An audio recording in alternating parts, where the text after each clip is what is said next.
Hello everyone, welcome back to my YouTube channel Bright Future channel पे आपका स्वागत है। जैसा कि आप सभी को पता है, लास्ट क्लास में हमने अपना बेसिक मैथ है वहां से स्टार्ट किया था। तो हमने लास्ट क्लास में क्या जाना था? पैरामीटर एंड एरिया के बारे में जाना था, स्क्वायर एंड रेक्टेंगल के बारे में। आज आपको स्क्रीन पर क्या नजर आ रहा है? ये ट्रायंगल है। ओके, ट्रायंगल यानी कि त्रिभुज। तो आज की क्लास में बात करेंगे हम ट्रायंगल की, त्रिभुज की बात करेंगे, जिसमें हम इसका पैरामीटर की बात करेंगे, एरिया की बात करेंगे, इसका परिमाप और क्षेत्रफल किस प्रकार निकाला जाता है वो सब हम जानेंगे। तो सबसे पहले आपको पता होना चाहिए कि ट्रायंगल क्या होती है, त्रिभुज क्या होती है।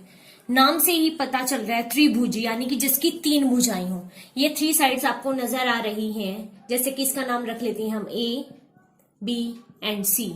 ये हमारा एक ट्रायंगल है, त्रिभुज है। तो क्या कहेंगे हम इसे? Triangle is a closed figure made up of three line segments which are its sides. यानी कि इसमें बताया गया है ये हमारी क्लोज्ड फिगर है, बंद फिगर है एक, जो त्रिभुज लाइन सेगमेंट के द्वारा बनाई गई है, आपको नजर आ रही है। ठीक है, तो ये है हमारी ट्रायंगल। तो इसकी आज बात कर रहे हैं हम पैरामीटर की। पैरामीटर आपको बताया गया था क्या होता है? परिमाप। अगर हम किसी भी फिगर का पैरामीटर निकालते हैं तो उसका मतलब होता है सम ऑफ ऑल साइड्स, यानी कि उसके अंदर जितनी भी साइड्स हैं उन सब का ऐड, सम यानी कि जोड़, उनका प्लस। ठीक है, सम ऑफ ऑल साइड्स। तो इसके अंदर हमारी कितनी साइड है? थ्री साइड्स हैं। ठीक है, तो हम इसके अंदर तीनों साइड को ऐड कर देंगे तो हमारे पास क्या आ जाएगा? इसका पैरामीटर आ जाएगा, परिमाप आ जाएगा। जैसे कि एग्जांपल के तौर पर क्या देख सकते हैं हम? ए बी हमारी एक साइड है, दूसरी है हमारी बी सी एंड तीसरी है हमारी सी ए। तो ये हमारी तीनों साइड है। इन तीनों साइड्स का जो जोड़ है, जो सम है, वो हमारा क्या निकलेगा? पैरामीटर निकलेगा, यानी कि परिमाप निकलेगा। एग्जाम्पल के तौर पर यहां पर दे सकते हैं, मान लो इन्होंने 3, 5, 4 इतने सेंटीमीटर ये दिया गया है। यहाँ पर मेजरमेंट से नहीं लिख रही हूं मैं, नॉर्मली एज ए एग्जाम्पल के तौर पर लिखा जा रहा है।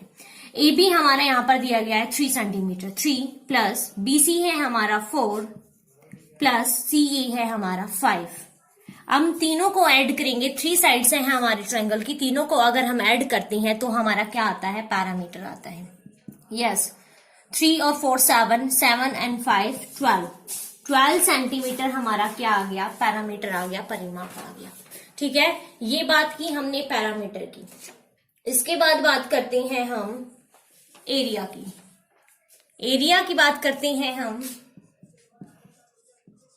एरिया यानी कि क्षेत्रफल।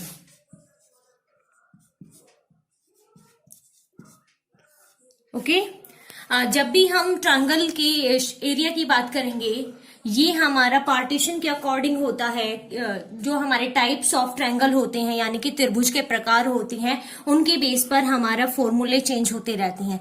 लेकिन जब जिसमें हमें कोई स्पेसिफिक नहीं किया गया है, नॉर्मली बताया गया है कि आप त्रिभुज का क्षेत्रफल निकालिए, जो हमारी ट्रायंगल है उसका एरिया निकालिए, तो उसका फॉर्मूला होता है हमारा 1/2 b मल्टीप्लाई h। b यहां पर है बेस और h है हमारी हाइट। ठीक है, कोई भी त्रिभुज दी गई है हमें, ठीक है, ये दी गई, इसमें थ्री साइड्स आपको नजर आ रही हैं। 1/2 दिया गया है, बेस और हाइट दी गई। बेस होता है हमारा आधार और हाइट यानी कि ऊंचाई। बेस मान लो यहां पर हमें दिया गया है 5। इस क्वेश्चन में हमें बोला गया b है हमारा 5 और h है हमारा 7। बेस हमें 5 दिया गया है, 5 मल्टीप्लाई 7, हाइट हमें 7 सेंटीमीटर दी गई है। तो इसको सॉल्व करेंगे 1/2, 5 7 जा 35।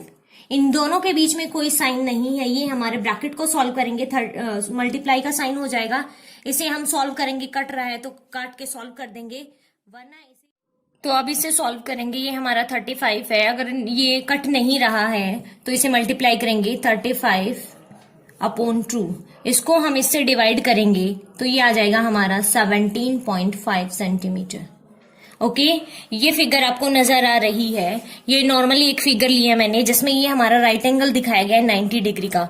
ये हमारी तीनों जो साइड्स है, 3 साइड्स है, वो इक्वल नहीं है, अलग अलग दिखाई गई हैं। पी क्यू आर जो शो किया गया है, जनरली जब हम एरिया निकालते हैं किसी ट्रायंगल का, उसमें अगर स्पेसिफिक नहीं किया गया है कि ये हमारा इक्विलेटर ट्रायंगल है या फिर अदर ट्रायंगल है, तो उसमें हम नॉर्मली ये फॉर्मूला यूज करते हैं 1/2 बी मल्टीप्लाई एच, यानी कि बेस इंटू हाइट।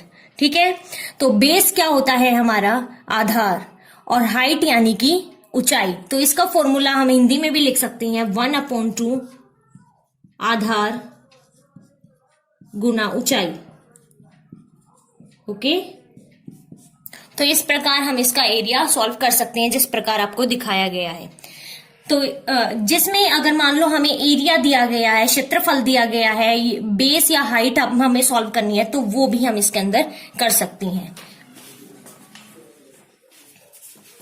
जैसे हम एक एग्जांपल ले लेते हैं। यस, इस क्वेश्चन में मान लो हमें एरिया दिया गया है 30। ओके, हमें इस क्वेश्चन में हाइट सॉल्व करनी है, हाइट निकालनी है, एंड बेस है हमारा 7। ओके, या सॉल्व करते फॉर्मूला 1/2 बी मल्टीप्लाई एच। ये ब्रैकेट है, इसे हम ऐसे भी लिख सकते हैं और ब्रैकेट सॉल्व करके डायरेक्ट मल्टीप्लाई में भी शो कर सकते हैं। यहां पर एरिया हमें 30 दिया गया है, 30 इक्वल 1/2 मल्टीप्लाई बी हमारा 7 मल्टीप्लाई एच। ओके, यस, आगे सॉल्व करेंगे हम इसे। यस, सॉल्व करते हैं इसे हम। ये इस तरफ हमारा, इसको मल्टीप्लाई करेंगे 7/2 मल्टीप्लाई एच, ये हमारा 30 है। इस तरफ हम चेंज करेंगे तो ये हमारा रेसिप्रोकल हो जाएगा, 2/7 हो जाएगा।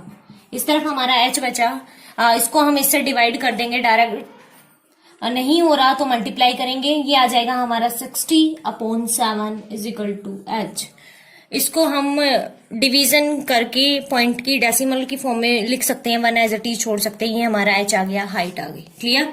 तो इस प्रकार हम सॉल्व कर सकते हैं एरिया। अब बात करते हैं हम इक्विलेटर ट्रायंगल की।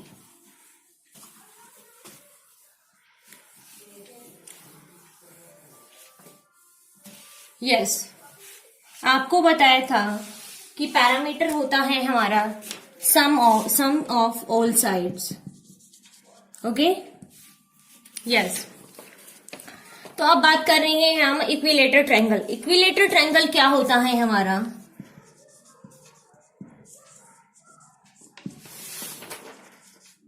इक्विलेटर ट्रायंगल यानी कि समबाहु त्रिभुज। समबाहु त्रिभुज वो त्रिभुज होता है जिसकी सारी भुजाएं समान होती है, समान होती हैं, वो हमारा क्या होता है? समबाहु त्रिभुज।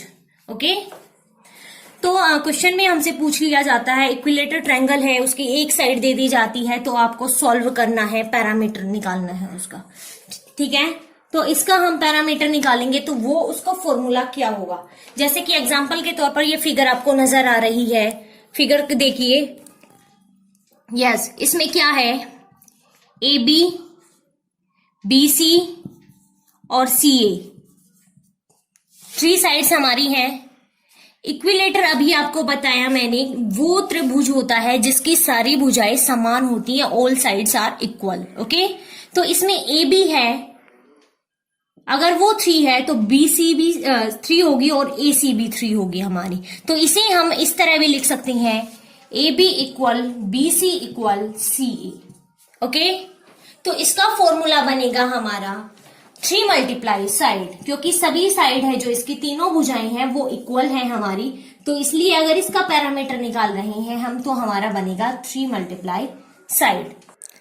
तो ये हमारा पैरामीटर का फॉर्मूला हो गया 3 मल्टीप्लाई साइड। जैसा कि हमने स्क्वायर में किया था कि उसकी 4 साइड थी, ए हमने उसको मान लिया था, तो इसमें भी a प्लस ए करेंगे तो 3a आ जाएगा, यानी कि 3 इंटू साइड हो गया हमारा पैरामीटर का फॉर्मूला। क्योंकि ये इक्विलेटर है, ये आपको याद रखना है, सिर्फ इक्विलेटर ट्रायंगल का फॉर्मूला अगर हमें पैरामीटर निकालना है तो हमारा 3 मल्टीप्लाई साइड होगा। ओके, तो इसको हम सॉल्व करके देख सकते हैं। मान लो एक एग्जांपल लेते हैं, इक्विलेटर ट्रायंगल की एक साइड दी गई है हमें 9, उसका हमें पैरामीटर निकालना है तो क्या फॉर्मूला होगा अभी बताया, 3 मल्टीप्लाई साइड, साइड हमें दी गई है 9, तो 3 multiply 9 is equal to 27 centimetre answer हमारा। क्लियर? तो ये था हमारा पैरामीटर का। आज हमने ट्रायंगल का पैरामीटर सीखा, उसका एरिया की बात की।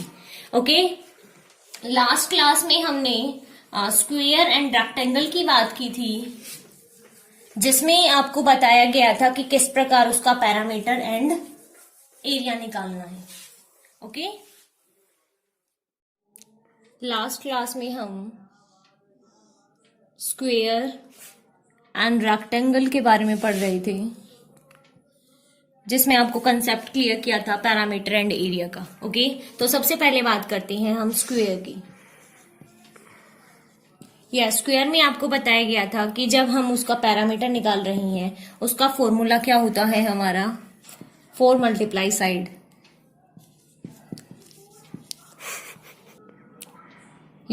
आपको बताया गया था, इसमें हमें साइड दी गई है मान लो 3 सेंटीमीटर। ओके, तो आपको बताया था डायरेक्ट हम इजीली इसे सॉल्व कर सकते हैं। क्या बन जाएगा हमारा, 4 multiply 3 is equal to 12 centimetre, ये हमारा आंसर आ जाएगा। लेकिन आज बात कर रहे हैं हम यूनिट्स की, ठीक है, यानी कि इकाई की। जो भी हमारे नंबर दी जाते हैं, डिजिट दी जाती है, उनके पीछे मीटर, सेंटीमीटर, किलोमीटर, इस तरह की यूनिट्स लिखी होती हैं, जैसे कि 3 मीटर, 4 सेंटीमीटर, इस प्रकार लिखा हुआ होता है। तो जब भी हम इस तरह के क्वेश्चन सॉल्व करेंगे, तो उसमें आपको एक बात ध्यान रखनी है, जो पीछे हमारी यूनिट लिखी हुई है, इकाई लिखी हुई है, वो हमेशा सेम होती है, यानी कि लेंथ एंड ब्रेथ है जो हमारी should be in the same units. जैसे कि इसमें रेक्टेंगल में हमारी लेंथ और ब्रेथ दी हुई होती है, वो दोनों सेम यूनिट के अंदर होनी चाहिए हमारे पास, ठीक है। उसकी लेंथ और ब्रेथ है वो सेम यूनिट में होनी चाहिए, आपको हमेशा रिमेंबर रखना है।